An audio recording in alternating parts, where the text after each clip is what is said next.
अस्सलामुअलैकुम वरहमतुल्लाहि वबरकातुहू। मैं हूँ अताउल्लाह खान और आप देख रहे हैं माय यूट्यूब चैनल अता Islamic school and science academy. तो जैसा कि आप लोग पहले जानते हैं कि मैं टेंसेस की सीरीज चला रहा हूँ। आज हम प्रेजेंट परफेक्ट टेंस करने जा रहे हैं।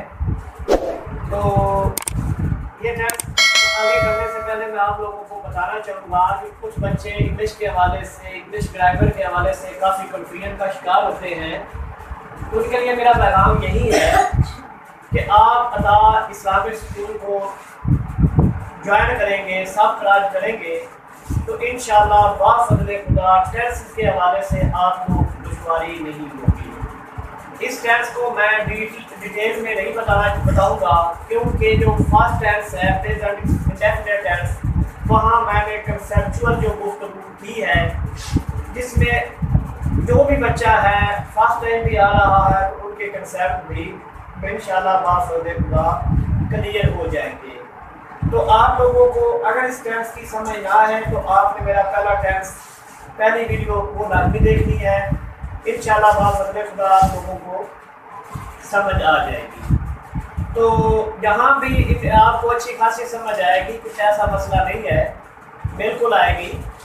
और मैंने आप लोगों की आसानी के लिए यहाँ पहले ही लिख दिया है ताकि काम में हम ज़्यादा से ज़्यादा काम कर सकें। तो आइए चलते हैं प्रेजेंट परफेक्ट टेंस की दुनिया में। प्रेजेंट कहते हैं मौजूदा को, हाल को, परफेक्ट कहते हैं मुकम्मल को और टेंस कहते हैं ज़माने को, फेल को। इसी तरह उर्दू में फेल हाल मुकम्मल हुआ है। और इसकी डेफिनेशन जैसे कि मैंने लास्ट टेंस में बता चुका हूँ कि सिर्फ हल्का फुल्का सा चेंज लानी है और कुछ भी नहीं करना है। ऐसा ज़माना जिसमें किसी काम का करना, होना या सहना, यहाँ से आगे आपने थोड़ी सी तब्दीली लानी है। जो भी टेंस होगा उस हिसाब से बता देना है। मौजूदा ज़माने में मुकम्मल हो उसे फेल हाल मुकम्मल कहते हैं। मतलब ये है कि ये टेंस मौजूदा ज़माने में शुरू हुआ होगा और शुरू होने के बाद यहाँ ख़त्म हो चुका होगा। जैसे कि असलम ने खाना खा लिया है, असलम ने अभी ही खाना शुरू किया था और अब उसने ख़त्म कर लिया है। इसी तरह हम मैच जी चुके हैं, मैच अभी खेला था और अब ख़त्म हो गया है। प्रेजेंट इंडेफिनिट टेंस में होता था कि असलम खाना खाता है, मतलब वो खाना खाता है। उसमें हमें नहीं पता कि मुकम्मल हुआ है या नहीं हुआ, लेकिन यहाँ हमें पता चलेगा कि काम कंप्लीट हो गया है। तो पहचान इसकी उर्दू फिक्रे के आखिर में चुका है, चुकी है, चुके हैं या अलिफ है, ये छोटी है, ये बड़ी है वगैरह आएगा। मैंने लास्ट लेक्चर में भी आप लोगों को बताया था कि प्रेजेंट टेंस होगा तो यहाँ है, हूँ आएगा। और पास्ट है तो था, थी, थे आएगा। फ्यूचर है तो गा, थी, गे आएगा। और कंटिन्यूअस होगा तो रहा आएगा उर्दू में और इंग्लिश में ING आएगा। वर्ब के साथ, वर्ब की पहली वर्ब के साथ ING का इजाफा हो जाए तो समझ लें कि कंटिन्यूअस टेंस है। ठीक है। इसी तरह परफेक्ट टेंस हो तो उर्दू में उसका आएगा चुका। उर्दू में जिस फिक्रे के साथ चुका आ जाए तो आपने समझ लेना है कि परफेक्ट टेंस है। और जहाँ इंग्लिश है तो वर्ब की तीसरी फॉर्म आ जाए तब भी आप लोगों के इल्म में होना चाहिए कि ये परफेक्ट टेंस है। परफेक्ट टेंस तमाम परफेक्ट टेंस में तीसरी फॉर्म आनी है। तमाम कंटीन्यूअस टेंस में वर्ब की फर्स्ट फॉर्म के साथ ING आनी है। जी बेटा, हाँ बेटा, ये जो टेंस है ना कंटीन्यूअस, उसमें वर्ब की फर्स्ट फॉर्म के साथ ING आना है। इस टेंस में परफेक्ट में वर्ब की तीसरी फॉर्म आनी, जैसे गो, वेंट, गान। यहाँ गान तीसरी फॉर्म है।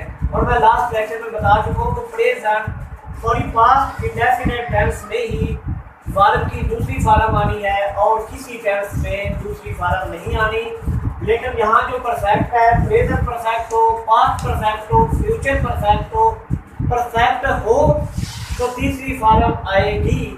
और उर्दू में चुका का जिक्र लाजमी आएगा।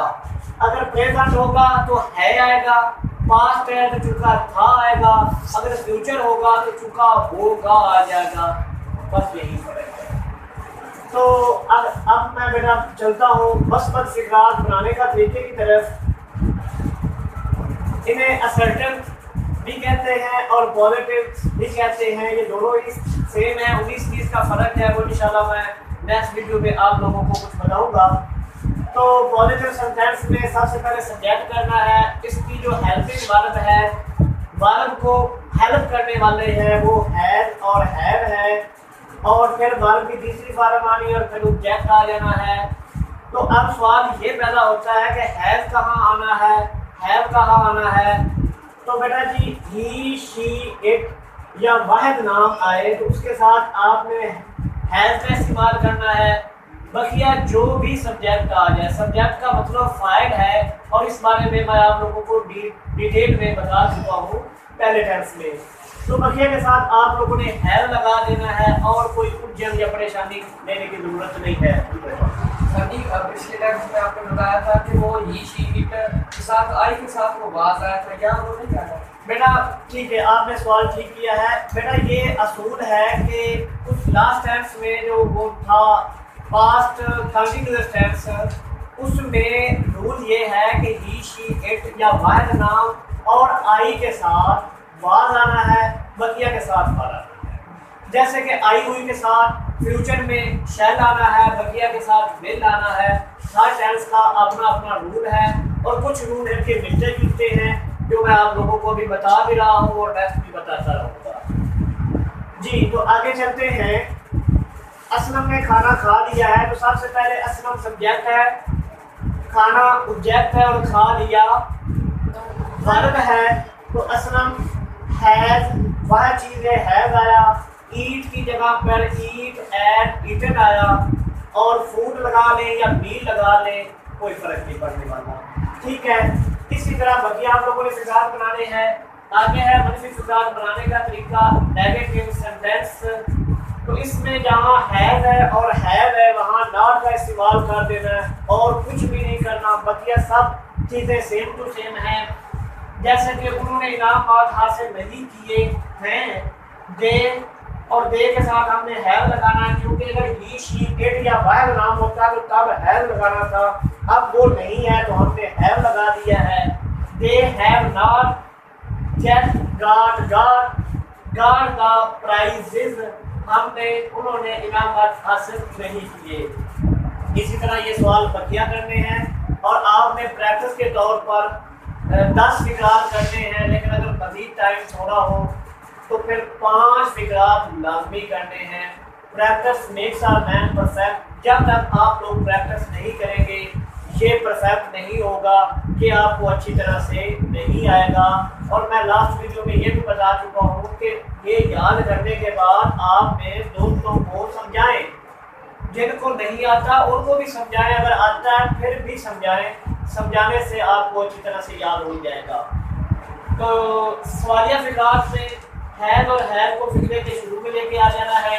उसके बाद सब्जेक्ट लिखना है, फिर वर्ब की तीसरी फॉर्म, उसके बाद ऑब्जेक्ट और आखिर में सवालिया निशान लगाना है। जैसा कि क्या वो लाहौर से वापस आ गया है, वो है तो यहाँ हैज आएगा। हैव ही रिटर्न्ड, रिटर्न वापस आना, रिटर्न्ड वापस फ्रॉम लाहौर। लाहौर का एल कैपिटल लिखना क्योंकि ये प्रॉपर नाउन है, इसे इसम मारफा कहते हैं। इसम मारफा फिक्रे के कहीं भी आ जाए तो आपने पहला स्पेलिंग कैपिटल लिखना है और यहाँ सवालिया निशान लगाना मत भूलिएगा। इसी तरह आगे कुछ फिक्रात सवालिया मनफी होते हैं, इन्हें इंटेरोगेटिव नेगेटिव सेंटेंस कहते हैं। उसका रूल ये है कि सबसे पहले एज हैव आएगा, उसके बाद सब्जेक्ट आएगा, फिर नॉट आएगा, फिर वर्ब की तीसरी फॉर्म आएगी, फिर ऑब्जेक्ट आएगा और फिर सवालिया निशान आएगा।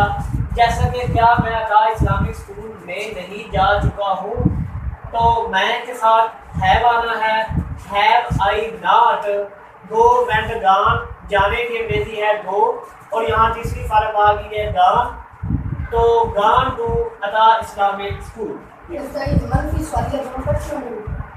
हाँ जी, बाद मनफी और सवालिया फिकरात इकट्ठे आ जाते हैं, वहाँ सवालिया भी होता है और साथ में मनफी भी आ जाए, तो फिर आपने सबसे पहले सवालिया की अलामत लिखनी है, हेल्पिंग वर्ब जो भी है, उसके बाद सब्जेक्ट लिखना है, फिर नॉट लगाना है, फिर वर्ब की तीसरी फॉर्म लगानी है। It's okay. अगर किसी बच्चे को समझ नहीं आई तो आप लोग अभी हमसे ये पूछ सकते हैं। इसे करिए बेटा। तो चले, इसके आप लोगों ने कम से कम 5 फिकरात लाजमी करके आने, पॉजिटिव के, नेगेटिव के, इंटेरोगेटिव के और नेगेटिव और इंटेरोगेटिव दोनों के, मतलब 20 फिकरात आप लोगों ने इससे मिलते जुलते पहले आपने आसान करने हैं। जब ये आ जाएंगे तो फिर आप आसान से मुश्किल की तरफ जाएंगे तो इजी रहेगा। इसीलिए मैंने जो भी अभी वीडियो बना रहा हूँ, जो भी आप लोगों को लेक्चर दे रहा हूँ, इब्तदा में इजी से टफ की तरफ ही जा रहा हूँ, और यही टीचिंग का बेहतरीन अंदाज है। ओके बेटा, खुदा हाफिज़, नेक्स्ट लेक्चर में